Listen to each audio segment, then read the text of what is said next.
తాత గంధర్వ మహలేటు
డబ్బులు ఇవ్వడమంటే చేతులు రావు.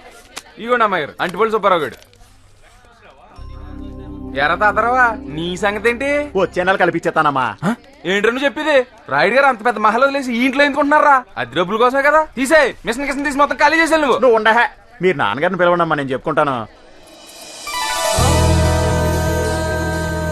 ఏ నెల కానీ అద్దె డబ్బులు సరిగ్గా కట్టకపోతే పెద్ద మగోడు వచ్చాడు, మిషన్ తీసుకెళ్ళి గోదాట్లో పెడతారంట. ఏంటి ఏంటి ఏంటి ఏమైంది? అయ్యా అద్దె మొత్తం వచ్చే నెల ఇచ్చేతానయ్యా. ప్రతి నెల ఇదే బాగుతుంది గారు. నేనే కండిషన్ పెట్టలేదు కదా, మీ తాహతకు తగ్గట్టుగానే ఇమ్మన్నాను. నోరు తెరిచి అడిగారు, ఉంచండి అయ్యా, తీసుకోండి అయ్యా. మరి పిల్ల స్కూల్ ఫీజు? ఇది పెద్ద కలెక్టర్ అయిపోద్ది, నువ్వు బాగా కారులో తిరుగుదు కానీ. ఏ తప్పయ్యా, పిల్లలకు ఆస్తులు ఇవ్వకపోయినా పర్వాలేదు, చదువు ముఖ్యం. ముందెళ్ళి స్కూల్ ఫీజు కట్టు. సాక్షాత్తు నాన్నగారు నరసింహనాయుడు గారి దానగుణం అలాగే దిగిపోయిందయ్యా. మంచిది, ఉంటానయ్యా. ఈ నెల అంటే ఎలా గడిపేసావు, మరి వచ్చి నెల ఏం చేస్తావు? నీకు యూనిఫారం కుట్టించి నేను కొత్తగా స్కూల్లో చేర్పించానని చెప్తాను. చాలే సంబడం. ఏమ్మా అయిందా? అయిపోయింది నాన్న, ఇంకా 10 మంది ఇవ్వాలి. 10 మందా? ఎప్పుడు 5గురే కదా ఇవ్వంది. ఆ 5గురిని చూసి ఇంకొక 5గురు తయారయ్యారండి. వీళ్ళని ఎలా వదిలేమనుకోండి మనమే తిరగాలి, అద్దె డబ్బులు ఎదురు కట్టవలసి వస్తుంది. వీళ్ళని ఎలా కాదండి. రే లవుడు, రే రే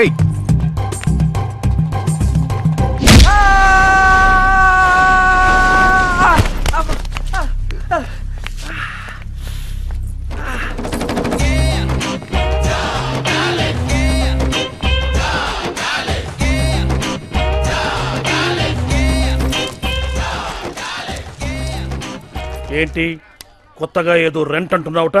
రెంటల్ యాక్ట్ మర్చిపోయావా లేక మర్చిపోయినట్టు యాక్ట్ చేస్తున్నావా? 15 ఏళ్ళ నుంచి ఉంటున్నాం, మన ముందు యాక్టింగ్ చేస్తాడా? యాక్ట్ మర్చిపోయినట్టున్నాడు. 12 ఏళ్ల నుంచి ఒకే ఇంట్లో రెంటుకున్నోళ్ళకి ఎన్ని హక్కులు ఉంటాయో మీకు తెలీదా? ఈ ఇంటి యజమానిగా నేను న్యాయంగానే అడిగాను, కాదంటే వాళ్ళకి ఏది న్యాయం అనిపిస్తే అదే చేయమను. ఇంటికొంటారు మీరే అలా. ఈ కొత్త కుర్రాడు అడుగుతున్నాడు. ఎవడ్రా నువ్వు? అవతారం చూస్తుంటే డైరెక్ట్ గా చంద్రమండలం నుంచి దిగినట్టుగా ఉంది. అసలేం తెలుసు నీకు ఈ గంధర్వ మహల్ గురించి? ఎంతో ధైర్యంతో ఈ భూత్ బంగళాలో ప్రవేశించి మహల్ మధ్యలో ఆంజనేయ స్వామి విగ్రహాన్ని ప్రతిష్ఠించి నిత్య ధూప దీప నైవేద్యాలతో పూజలు జరిపించి దయ్యాలు తోక ముడుచుకుని పోయేలా చేశాడు ఉత్తమమూర్తి. ఈడొచ్చాక దెయ్యాల పొగారు వచ్చింది. నేను ఆంజనేయుడు ఉన్నామనే ధైర్యంతో ఈ మహల్లో రెండో పొయ్యి వెలిగించి ఈ మహల్కే వెలుగులు తీసుకొచ్చాడు మా శెట్టి. ఈడి వల్లే మహలంతా మసెట్టేసింది. కరెంటు బిల్లు కట్టలేక చీకట్లో మగ్గిపోతున్న ఈ మహల్కి తన రైటింగ్ తో కళాకాంతులు తీసుకొచ్చాయండి మన డేరాల సత్యబాబు. 1 2 3 ఒరిజినల్. ఈడి దెబ్బకు 4 సార్లు వైరింగ్ మార్చాల్సి వచ్చింది. నా సంగతి సరేనండి. తన రచనలతో గంధర్వమాల ఉనికిని ఆంధ్రదేశం మొత్తం చాటి చెప్పిన ఘనత మన డొల్లా సావిత్రి గారిదండి. నాదెప్పుడు వీడితోనే పెళ్ళా. అబ్బబ్బబ్బా ఏం పేర్లు, తాళం తీసిన తలుపులు, పుణ్యం కొద్దీ కన్య, అచ్చొచ్చిన ఆరో ప్రియుడు. సిటీ నుంచి పెద్ద దాడులు కార్లు వేసుకొచ్చి మరి శతకబాదేహరి దీన్ని. ఆ మాటకొస్తే బయట ప్రపంచమే తెలియని ఈ మహల్ కి విజ్ఞానాన్ని వినోదాన్ని అందించిన మహాజ్ఞాని మా కేబుల్ కేశవ్ గురించి ఎంత చెప్పినా తక్కువే. వీడు చిన్నప్పుడు బాగా ఎరుపు టీవీలు పేల్చి పేల్చి ఇలా మసెట్టేసాడు. ఇంతమంది త్యాగమూర్తుల జీవితాలను ఫలంగా పెట్టి టెనెంట్స్ హక్కుల పరిరక్షణ కోసం ఏర్పడింది మా ఈ టెనెంట్స్ జేఏసీ. టెనెంట్స్ జేఏసీ జిందాబాద్. టెనెంట్స్ జేఏసీ జిందాబాద్. టెనెంట్స్ జేఏసీ జిందాబాద్. టెనెంట్స్ జేఏసీ పెట్టుకుని ఇలా వేసే అసలు అన్ని కాదు. ఇప్పుడు చెప్పరా ఈ ఇంటి మీద మాకు కాక ఇంకెవరు కొడతా హక్కు? రే బచ్చాగాడు వాడిని అడిగేదింట్రా? రేయ్ నువ్వెవడ్రా మమ్మల్ని అడగటానికి?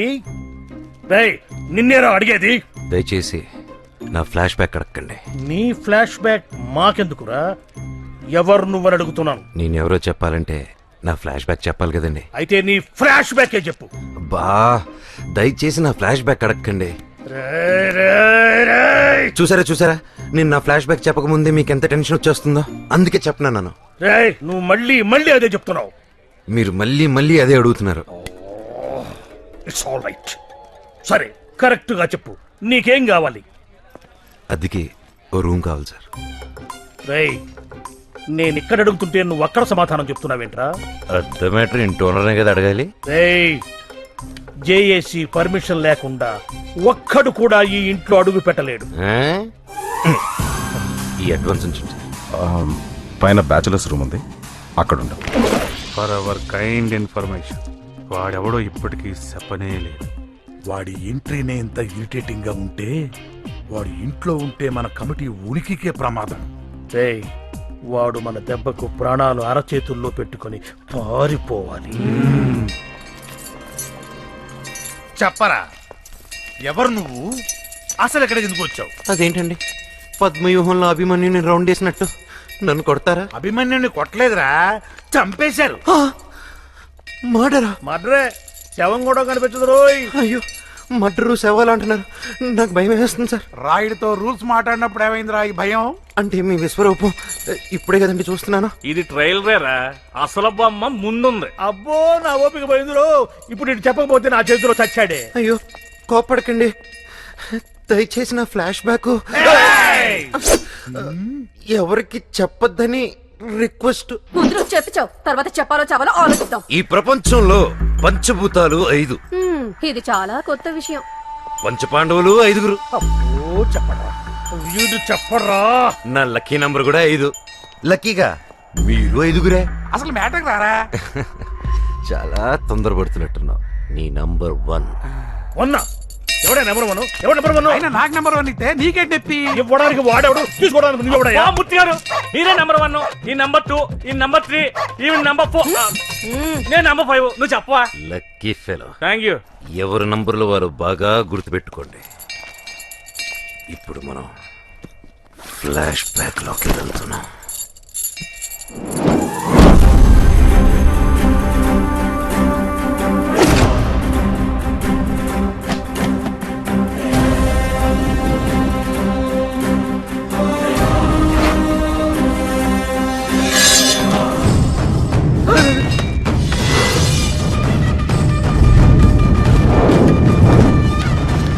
నా పరిచయం ప్రమాదం, నా ఊహ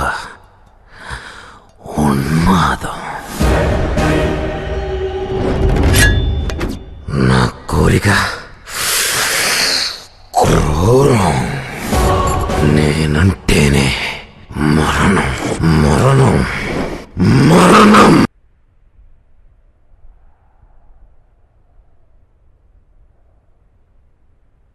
అనవసరంగా అబ్బాయిని డిస్టర్బ్ చేశాము. బాగా డిస్టర్బ్ చేశారు. అయినా నీ గురించి మాకెందుకులే బాబు, మాకు బోల్డ్ పనులు. అవును, నేను కూడా అదే చేద్దాం అనుకున్నాను. రేయ్, అస్త్ర సన్యాసమా?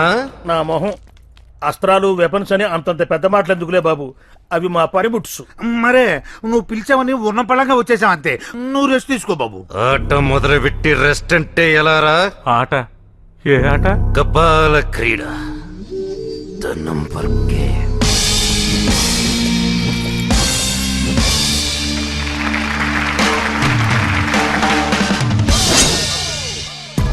ఈ గేమ్ రూల్స్ ఏంటంటే నా పవిత్రమైన ఫ్లాష్ బ్యాక్ మీ 5గురికి తప్ప 6వ వాడికి తెలియకూడదు. తెలిస్తే 1వ వాడు 0లోకి వస్తాడు. అంటే మూర్తి గారు ఆటలోంచి అవుటైపోతారా? అటు నుంచి మాత్రమే కాదు, మరి ఈ లొక్కు నుంచి కూడా వస్తాడు. ఆ తర్వాత ఆటోమేటిక్ గా 5 4 అవుతుంది, 4 3 అవుతుంది, 3 2 అవుతుంది, 2 1 అవుతుంది. కొత్తగా తెలుసుకున్నాడు ఆటలో జాయిన్ అవుతాడు. Any doubts? చాలా. ఇంత జరిగితే పేపర్లోనే టీవీలో రాకుండా ఉంటుందేంటి? ఎలా వస్తుంది? తెలుసుకునే వాళ్ళని నేనే నరికేస్తే. నీకు ఇంకా డౌట్ ఉందనుకో, కిందకెళ్ళి ఎవరికైనా చెప్పి పైకి రా. నువ్వు పైకొచ్చే లోపల ఈ మూర్తిగాడు మెడ మీద తలుంటే నన్ను అడుగు. నువ్వు ఉండరా దరిద్రుడా బాబు, వాడి మాటలు నువ్వే పట్టించుకోవద్దు. ఈ విషయం మానవరే ఉంచుకుంటావు. Now everybody relax. ఇప్పుడు జరిగిన ఈ ఫ్లాష్ బ్యాక్ కి పాత్రలు, సన్నివేశాలు కేవలం మన కల్పితం.